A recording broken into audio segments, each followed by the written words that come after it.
అంటే మన అల్వాల అంత ఉంటుంది, అయ్యో అల్వాల అంత ఎక్కడిదిరా, అది ఓ 10 ఇంతలు అంత ఉంటుందట అంటున్నాను. అది ఏదున్నా కూడా ఇప్పుడు అల్వాల కాడ చేసే పనులే ఆడ చేస్తుండొచ్చు మా తాత ముత్తాతలు, అన్ని కాలకృత్యాలు, బట్టలు ఉతకడము అవన్నీ కూడా.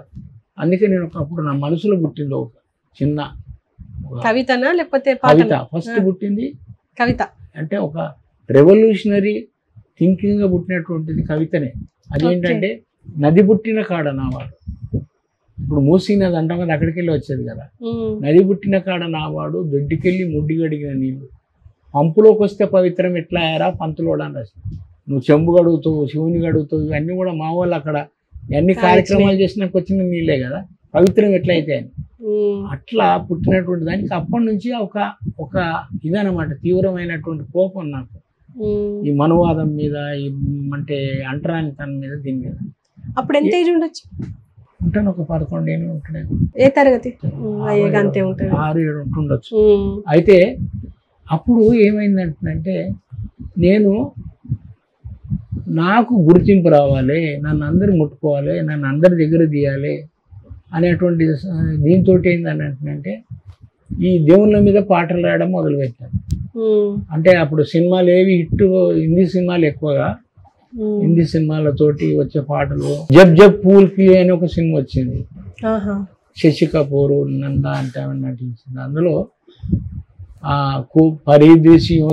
परदेसियों से ना अखियां मिलाना, परदेसियों से ना अखियां मिलाना, परदेसियों को है एक दिन जाना అనే పాట. శ్రీ రఘురామ ఓ రఘుకుల సోమా, శ్రీ రఘురామ ఓ రఘుకుల సోమా, జానకి రామ ఉదయ గుణ శ్యామ అని ఇట్లాగా ఏ పాట ఇట్టుంటే ఆ పాట మీద నన్ను రాస్తుంటా అనమాట. అందులో అట్లాగా ఒకటి దోస్త్ అనే సినిమా వచ్చింది అప్పుడు. ఈ దోస్త్ ఏంటంటే ఇద్దరు ఒక కుంటైన ఒక గుడ్డైన మంచి దోస్తులు, వాళ్ళ జీవితానికి సంబంధించినటువంటి సినిమా. అద్భుతం, అందులో పాటలు అన్నీ సూపర్ డూపర్ హిట్. అందులో మంచి పాటల మీద ఒక దాంట్లో కోయి జబ్ రాహ నా పాయే మేరే సంగ్ ఆయే के पग पग दीप जलाए, मेरी दोस्ती मेरा प्यार, मेरी दोस्ती मेरा प्यार. ఈ పాటను తీసుకొని నేను ఒక పాట రాసిన నరసింహస్వామి మీద. ఎందుకంటే అప్పుడు నాకు వేరే దేవుళ్ళు, పెద్ద ఫేమస్ దేవుళ్ళు ఎవరు తెలియదు. ఎందుకంటే మా తెలంగాణ అది తిరుపతి గిరుపతి అప్పుడు ఏం తెలియదు. మాకు తెలిసిన దేవుడు యాదగిరిగుట్ట సత్యనారాయణ, ఈయన నరసింహస్వామి. అంటే దాని మీద ఒక పాట రాసామని, రావా నరసింహ భక్త మనోహర భక్తులను బ్రోచెవు వీరా, కావగరావా దేవా కావగరాదేవ్. ఇట్లా ఈ నేను రాసిన పాటలు వేరే వాళ్ళు కూడా పాడతారు భజన గీతాలలో. అక్కడ మన నరసింహరావు అని వీళ్ళందరూ పాడుతారు. అరే అమ్మ నా పాటలు వేరే వాళ్ళు పాడుతారు. ఇక నాకు ఒక ఉత్సాహం ఇంకా రాయాలని. ఈ క్రమంలోనే మాకు నా పాటలల్లో నాకు ఇవన్నీ ఇంట్రెస్ట్ రావడానికి మా ఉన్నటువంటి ఆ 12 ఇళ్ళల్లో పూస శ్రీరాములని రైల్వేలో పనిచేస్తే ఆయన బెస్ట్ ఆయన రోజు భజన చేస్తాడు. సాటర్డే, సోమవారము, శనివారం. అందులో మేము భజన పాటలు నేర్పించాడు మాకు. హర హర హర మాదేవా శంభో బోలో శంకర, శివ శివ శివ మాదేవా శంభో బోలో శంకర. ఇట్లాగా పాటలు నేర్పించాడు రకరకాల. అయితే నా పాటలు కూడా ఆయన నీ పాటలు బాగున్నాయి అని పాడమనేటోడు. అయితే ఒకనాడు ఏమన్నాడు అంటే, అరే మనల్ని శివుని గుడిలో సోమవారం నాడు భజనకు పిలిచారు, మనం భజనకు పోవాలన్నాడు. శివుని గుడికి భజనకా అంటే మనం కూడా పోవచ్చా? లోపలికి అండి. అరే లోపల పోతే ఎట్లా చేస్తారు భజన? పోవాలి మనం లోపల సోమవారం. సాటర్డే నాడు చెప్పి నాకు ఆ రోజు ఆ టైం నుంచి ఇంకా నాకు సోమవారం ఎప్పుడు వస్తుంది, శివుని గుడిలోకి పోతామా పోతే రానిస్తాడా, ఆడ పాటలు పాడొచ్చా. అప్పటి వరకు నేను సినిమా ట్యూన్ మీద అన్ని పాటలు రాస్తున్నా, కానీ శివుని మీద మాత్రం నేను ఈ సినిమా పాటలు ట్యూన్ వద్దు, సొంతంగా ఒక మంచి ట్యూన్ మీద రాయాలి, ఒక మంచి పాట రాస్తాను. ఆ పాటని ఇక రాత్రి అంతా కూర్చొని రాసి తెల్లారి పోయి పాడాలి అని ఆ రాసిన పాట. ఆ పాట పాడే టైము ఇక రేపు సోమవారం నాడు 6 గంటలైంది. అందరం మన డోలకు కంజరా, డోలకు తబలా, హార్మోన్ తీసుకొని గుడి కాడికి పోయినాం.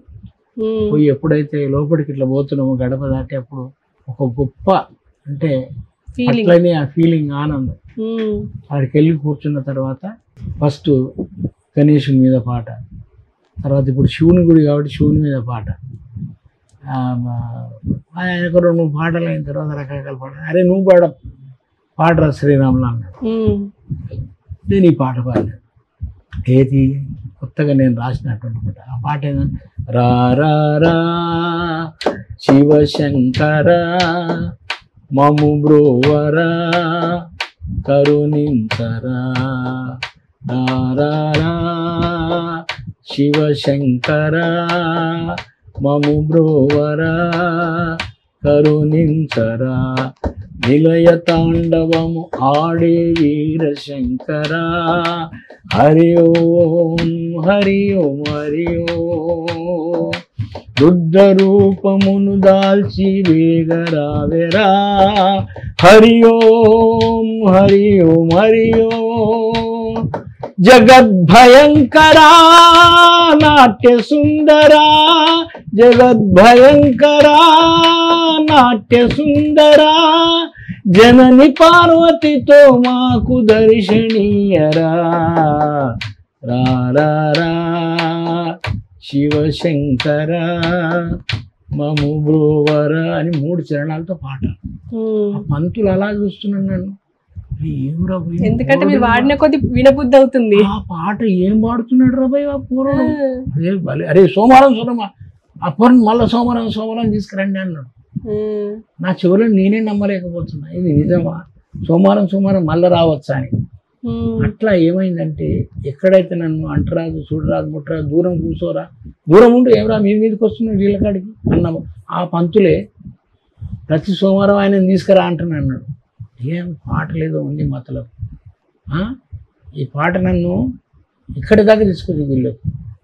అయ్యే గుళ్ళకి తెచ్చిన పాట నేను రేడియోలో కూడా వాడాలి. రేడియోలో అప్పుడు చిన్నపిల్లలు కాబట్టి అక్కడ శనివారం ఆదివారం బాలానందం బాల వినోదం అని ఒక ప్రోగ్రాం వస్తుంది.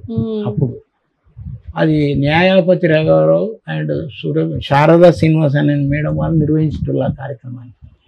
అట్లా దాంట్లో పోయి పాడాలని ఆడికి పోయిన మా దోస్తుని తీసుకొని పోయినాక ఆడ పిల్లల్ని సెలెక్ట్ చేస్తూ ఉంటారు, నువ్వేం పాడుతున్నావు. నేనన్నా పాట పాడతాను, సినిమా పాట.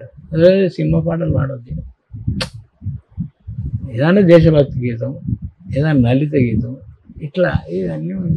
మీరు భక్తి పాట పాడతారు కదా, మరి భక్తి పాట భక్తి గీతం అంటే ఈ భక్తి దేవుళ్ళ భక్తి కాదు, దేశభక్తి. ఏమంటానంటే ఎట్లా ఇంత దూరం వచ్చిన వేస్ట్ అయిపోయి, కానీ మళ్ళా వదిలేదు లేదు. వచ్చే ఆదివారం నాడు మళ్ళీ నేను సొంతంగా ఒక పాట రాసుకొని భారత మాత మీద ఒక పాట రాసుకొని తీసుకుని చెప్పగలమా నీ ఘనతను మాత, ఓ మాత భారత మాత, చెప్పగలమా హిమాలయం నీ మకుటం. ఇట్లా పాట రాసి తీసుకొని పోయినాకే బాబు ఏంటి ఈ పాట, భక్తి గీతం, దేశభక్తి గీతం, అది పాడంటే పాడినా. చాలా బాగుంది కానీ బాబు నువ్వు దానికి ఒత్తులు దీర్ఘాలు లేకుండా వాడుతున్నావు, ఇట్లయితే బాగోదు, గలీజు ఉంటుంది, బాగా ప్రాక్టీస్ చేయాలి. నేను ఆ చెట్ల కింద పుట్ల కింద అక్కడ బయట పోయి బాగా ప్రాక్టీస్ చేసిపోయి మళ్ళీ వినిపించింది, ఇట్లా పాడు అంటున్నాను. కానీ లోపలి పోయిన తర్వాత భయం పట్టుకున్నాక అంతా ఏసీ ఊరలందరూ ఇంతకుముందు ఉన్నటువంటి అందరూ వాళ్ళందరూ అంత బాగా రాటు తేలిన పిల్లలు ఉన్నారు, బాగా ప్రాక్టీస్ వాళ్ళందరూ అంతకుముందు వాడుతున్నారు. నేను వెళ్ళగానే వెళ్ళిపోతాను, బయటకు పోయేది లేదు. మొత్తం అయిపోయేదాకా ఇళ్ళనే ఉండాలన్నట్టు చెప్తున్నాడు సైగా. ఈ క్రమంలోనే ఆమె పిలిచింది, అన్నయ్య ఇప్పుడు బొల్లా నుండి శ్రీరాములు అనే అబ్బాయి వచ్చాడు, ఆయన భారతమాత గురించి ఒక పాట పాడతానంటే నేను పోయినా పాడినా చప్పటి కొట్టి నాకు తెలియదు వచ్చేసుకున్నాను. మొత్తానికి అయితే గండం గడిచి పిండం బయటపడ్డదిరా బాబు అన్నట్టుగా బయటకు వచ్చేసినాను. అట్లా ఏమైందంటే రేడియోలో ఇక నాకు అలవాటు అయిపోయింది. అక్కడ అనేక రకాల పాటలు పాడింది. అప్పటికి మళ్ళీ నాకు అక్కడికి వెళ్ళి అయిపోయినాక నాకు వయసు అప్పుడు నూనె మీసాలు వస్తున్నా ఏజ్లో, బాబు ఇక నువ్వు ఇలా పాడడానికి వీల్లేదు, నువ్వు పెద్ద వయసు నువ్వు కాబట్టి నువ్వు అప్పుడు ఇంకొక ప్రోగ్రాంకు నండూరి విఠల్ అంటే అయినది ఉంటుంది యువకళావాయిని, అందులోకి వెళ్ళిపోమంటానంటే మొత్తానికి అట్లా పట్టుకుని పోయిన నెల అయినది. అదొక పిచ్చి, ఆ పిచ్చి తీరింది. ఇక ఆడికెళ్ళి ఏంటంటే అప్పుడు మళ్ళీ ఈ పాటలన్నిటిని కూడా నా యొక్క దీన్ని టాలెంట్ నిరూపించాలంటే ఒక మూన్ లైట్ మ్యూజికల్ పార్టీ అని పెట్టి అట్లా పాటలు పాడడం, డాన్సులు నేర్చుకోవడం రవీంద్రనాథ్య కళా సమితిలో ఆ డాన్స్ చూసి వాళ్ళు తీసుకొని పోయి డాన్స్ అంటే మొత్తానికి ఏంటంటే I want to prove my self అన్నమాట. అట్లా ఏంటంటే దానికోసం జరిగినటువంటి నేర్చుకో డోలకు కానీ హార్మోన్ కానీ డ్యాన్సులు కానీ పాటలు కానీ రాయడము పాడటము ఇట్లాగా చేస్తున్నటువంటి క్రమంలో సినిమాల పిచ్చి చేయడం, ఆ స్టూడియో పోయి ఆ షూటింగ్ చూడాలి, ఈ స్టూడియో పోయి ఈ షూటింగ్ అంటేనంటే దాంట్లో కూడా ఏంటంటే ఒక్కోసారి ఆ గేట్లకి వెళ్ళి రానియకపోతే వెనక్కి వెళ్ళి గోడలు దుక్కిపోయి చూసేది. అప్పుడు ఏం తెలిసిందంటేనంటే ఈ షూటింగ్ అన్నీ కూడా మనల్ని ఎవరి దగ్గర రానియాడు, మనం ఇళ్ళకి రావాలంటే బాగా ఏదో ఇన్ఫ్లుయెన్స్ అని గాడ్ ఫాదర్స్ అని ఉండాలి, టాలెంట్ అని ఉండాలి. అప్పుడు ఏమైందంటే ఈ క్రమంలోనే ఈ తెలంగాణ యాజిటేషన్ ఫస్ట్ రావడం, చదువులు ఆగిపోవడం, మా ఇంట్లో పరిస్థితులు బాగాలేకపోవడం, నేను ఆ పని చేస్తున్న క్రమంలో ఎంప్లాయ్మెంట్ ఎక్స్చేంజ్లో రిజిస్ట్రేషన్ చేసుకుని నాకు మొట్టమొదటిసారిగా ఒక ఫుడ్ కార్పొరేషన్ ఆఫ్ ఇండియాలో వాచ్మెన్గా సెలెక్ట్ అయ్యాను.